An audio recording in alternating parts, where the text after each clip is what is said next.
ये इनडायरेक्ट को पहले लिखिएगा, डायरेक्ट को बाद में लिखिएगा।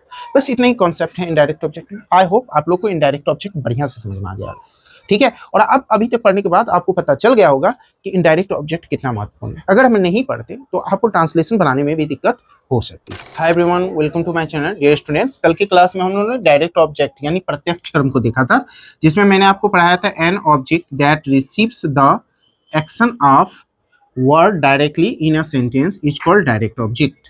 ओके, और इसका हिंदी मैंने आप कर दिया था, ऐसा ऑब्जेक्ट जिस पर क्रिया का प्रभाव वाक्य में प्रत्यक्ष रूप से पड़ती है तो उसे हम डायरेक्ट ऑब्जेक्ट कहते हैं, ठीक है ना।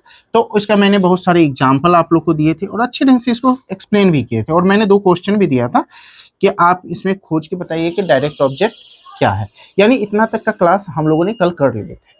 आज हम लोग इनडायरेक्ट ऑब्जेक्ट पढ़ेंगे और उसको अच्छे ढंग से समझने की क्या करेंगे, कोशिश करेंगे।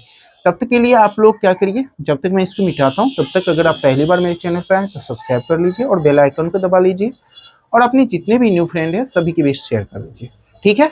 तो चलिए हम लोग शुरू करते हैं, उससे पहले इसको मिटा देते हैं। डियर स्टूडेंट्स, अब शुरू करने वाले हैं हम लोग दूसरा ऑब्जेक्ट, यानी ऑब्जेक्ट का दूसरा प्रकार, वो है आपका indirect object. Indirect object, indirect object यानी अगर इसका हिंदी करें तो इसका हिंदी होता है अप्रत्यक्ष कर्म।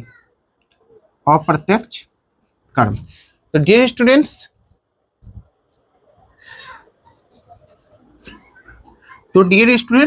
हम लोग first we know definition of indirect object. Right down, an object that receives the action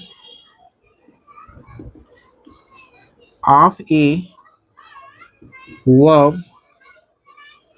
indirectly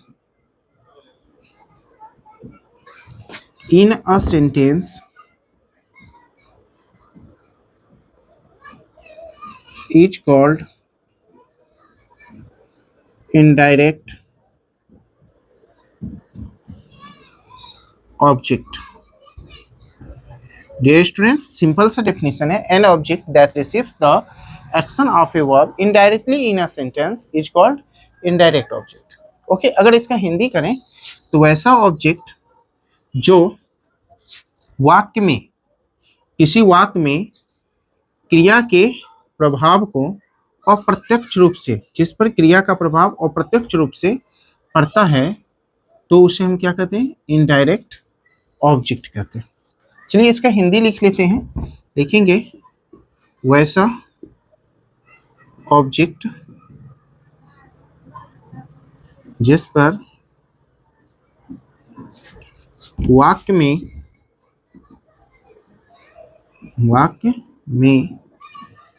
क्रिया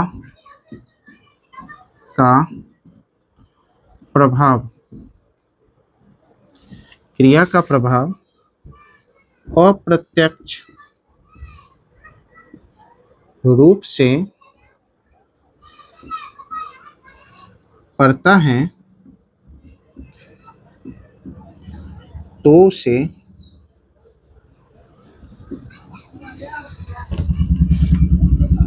इनडायरेक्ट ऑब्जेक्ट कहते हैं।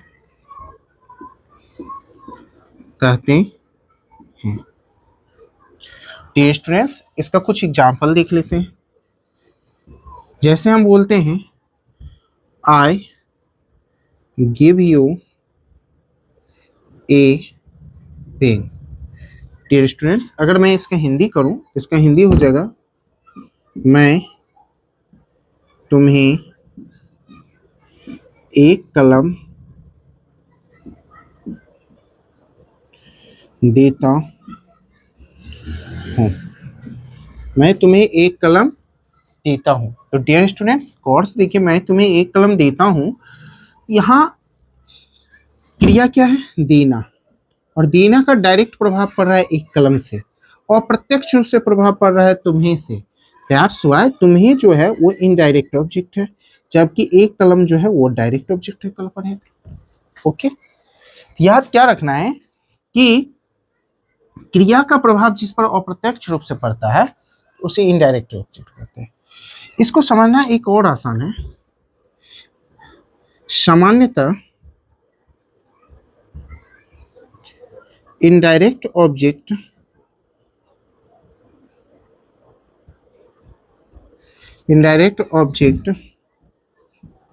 व्यक्ति सूचक होता है। सामान्यतः इनडायरेक्ट ऑब्जेक्ट व्यक्ति सूचक होता है, ये याद रखना है। जैसे एग्जांपल हम देते हैं, तुम मुझे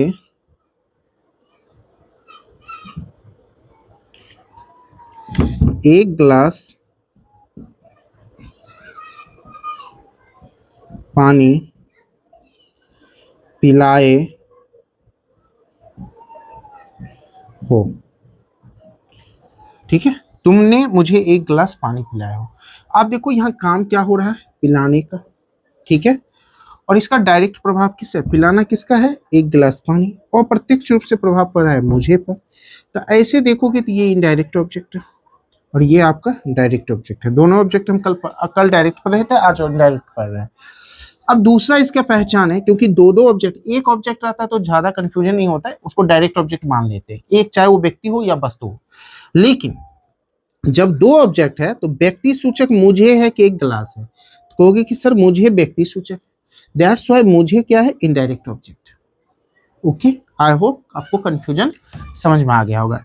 अगर व्यक्ति और वस्तु रहे दो ऑब्जेक्ट वाक्य में, तो व्यक्ति सूचक ऑब्जेक्ट क्या होता है, इनडायरेक्ट ऑब्जेक्ट होता है। इसमें एक बात रखिएगा, इंग्लिश में इनडायरेक्ट ऑब्जेक्ट डायरेक्ट ऑब्जेक्ट से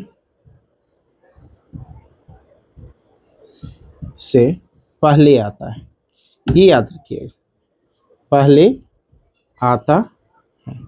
जब आप इसी को अंग्रेजी बनाइएगा, डायरेक्ट इनडायरेक्ट आप तो समझ गए हैं, तो आप इनडायरेक्ट को पहले लिखिएगा और डायरेक्ट को बाद में। जैसे मैं इसी को ट्रांसलेशन पिलाते हैं, तुम का अंग्रेजी क्या हो जाएगा, यू, टेंस के अनुसार यहाँ हैव हो जाएगा, पिलाना का फीड होता है तो भी3 यहाँ फैड हो जाएगा।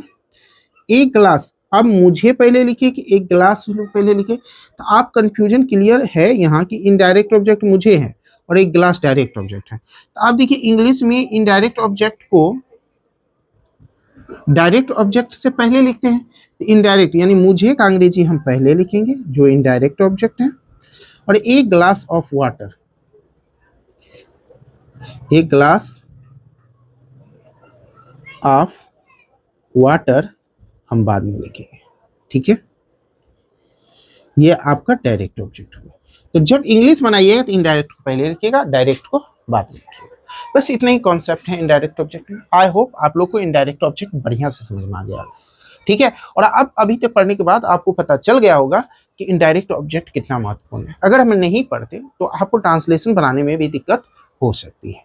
तो चलिए, आज का क्लास अगर आपको अच्छा लगा तो लाइक, सब्सक्राइब और शेयर कर दीजिए। बस इतना ही से काम करना है आप लोगों को। चलिए फिर कल मिलते हैं। कल मैं आप लोग को प्रीपोजिशनल ऑब्जेक्ट और कॉग्निट ऑब्जेक्ट, कल 2 ऑब्जेक्ट पढ़ाऊंगा। ठीक है, तब तक आप लोग मन लगा के पढ़ते रहिए। Thank you.